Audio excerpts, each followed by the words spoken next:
Hello hi दोस्तों, नमस्ते, सत श्री अकाल, आदाब। कैसे हैं आप? स्वागत है आपका। आज हम सुनने जा रहे हैं एक ब्राह्मण और एक यमदूत की कहानी।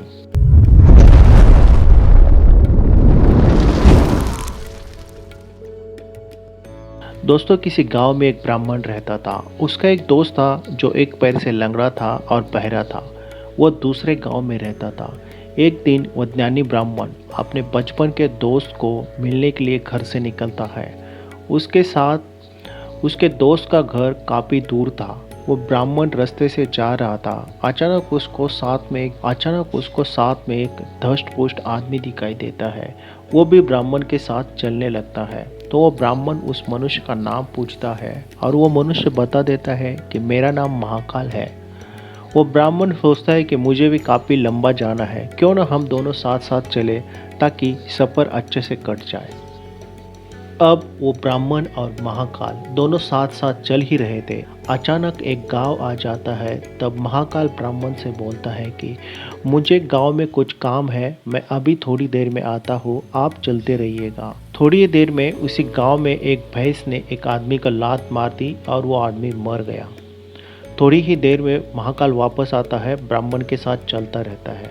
दोनों एक साथ चलते रहते। फिर और एक गांव आता है। महाकाल बोलता है कि मुझे इस गांव में थोड़ा सा काम है, मैं अभी आता हूँ, आप चलते रहिएगा, मैं आपको आके मिलता हूँ। थोड़ी ही देर में वो गांव में आग लग जाती है। ऐसा 2 बार होने से वो ब्राह्मण सोचता रहता है कि ये आदमी है कौन, ये जहाँ भी जाता है कुछ ना कुछ होता है।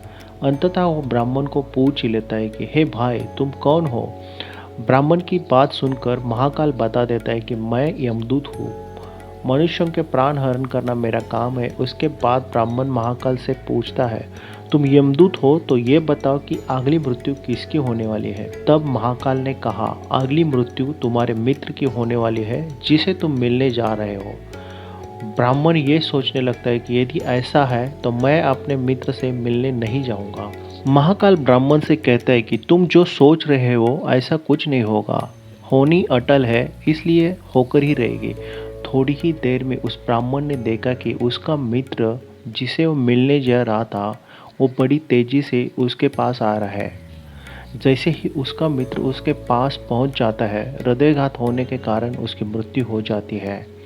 इससे ब्राह्मण को बड़ा पछतावा होता है।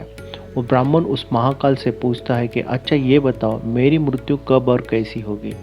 तब महाकाल उसको बताता है कि ठीक 6 महीने के बाद तुम्हारी मृत्यु फांसी पर लगने से होगी।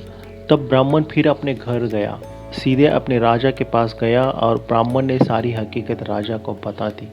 तब राजा ने राज्यसभा में ये प्रश्न सबके सामने रख दिया और ये फैसला लिया गया कि यदि ऐसी बात है तो ब्राह्मण 6 महीने तक राजमहल में ही रहेगा।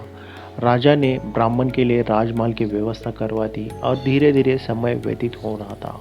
उस ब्राह्मण को नींद में चलने की बीमारी थी और ये बात उस ब्राह्मण को भी मालूम नहीं थी।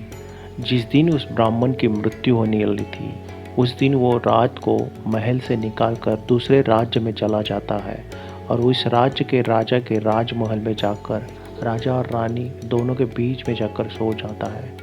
जब राजा सुबह उठता है तो ब्राह्मण को देखकर बहुत क्रोधित होता है और उसे फांसी की सज़ा सुना देता है।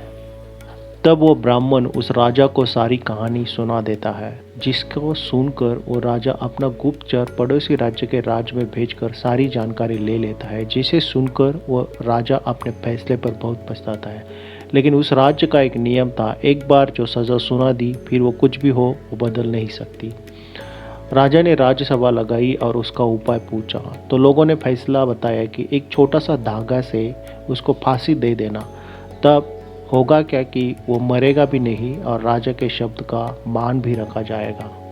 सभी ने ये सोच लिया था कि छोटा धागा होने के कारण ब्राह्मण को कुछ नहीं होगा, लेकिन उस पतले धागे की वजह से उसका गला कट जाता है और खून बहने की वजह से उसकी मृत्यु हो जाती है।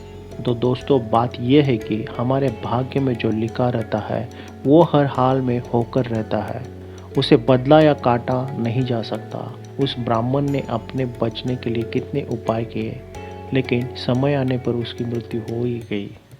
तो दोस्तों, आप निश्चिंत होकर सब चीज़ें भगवान पर छोड़ दीजिए और अपनी ज़िंदगी का आनंद लीजिए। अगर आपको ये वीडियो अच्छी लगी हो तो लाइक ज़रूर कर देना और अब चैनल पे नए हो तो चैनल को प्लीज़ सब्सक्राइब कर देना। Thank you very much.